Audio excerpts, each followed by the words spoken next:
সুন্দর লাগছে। আজকে তো ফটো শ্যুট করে নিই। ফটো সেশন শেষে আমরা এবার যাচ্ছি পার্কের অন্যদিকে। আর অন্যদিকে আসতেই দেখতে পাচ্ছি এরাও নিজের ফ্যামিলি নিয়ে পার্কে ঘুরতে চলে এসেছে। কত সুন্দর ঘুরে বেড়াচ্ছে দেখো। আর তারপরে আর একটু আমরা ক্যাপ মেরে আমার উনি একটুখানি ফটো ভিডিও শ্যুট করছে, কারণ কি রিলসও বানাতে হবে।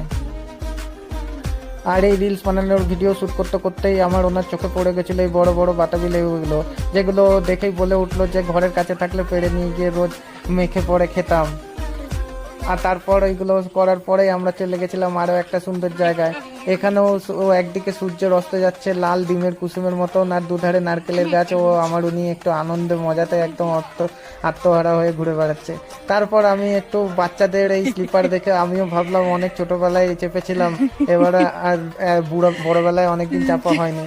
তো সব কিছুকে পেছনে রেখে পেছনে রেখে এই চেপে পড়েছিলাম, কিন্তু বিশাল ভয় লাগছিল বিশ্বাস করো। তাই হাত দিয়ে আমি ব্রেক বানিয়ে নিয়েছিলাম নিজের জন্য, কিন্তু তাতেও আমার শেষ রক্ষা হয়নি, ধাপ করে পড়লাম। কিন্তু একবার এরকম হওয়ার পরও আমার মনে হলো আর একবার করা উচিত, করে দেখা উচিত, ভয়টা কাটানো উচিত। তারপর আর একবার চেপে গেলাম এই স্লিপারে। তারপর তোমরা নিজেরাই দেখে নাও আমার অবস্থাটা কি হয়েছিল। আর ঠিক তারপরেই আমার উনি এই গাছটি দেখে বলে উঠলো এটা নাকি জামরুল গাছ। আমি কোনদিনও বাবার কালে জামরুল গাছ দেখিনি, তো যাই হোক এই প্রথম দেখলাম। তাতে ফুলও ছিল এবং ফলও ধরেছিল ছোট।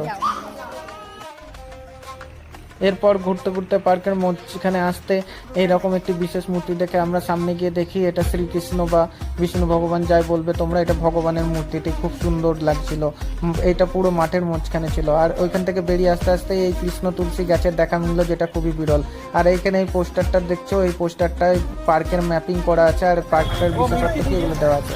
আর ঘোরার শেষে তারপরে খাওয়া তো আছেই, তাই জন্য লিট্টি চক্কা খেয়ে আমরা চলে এলাম ঘর।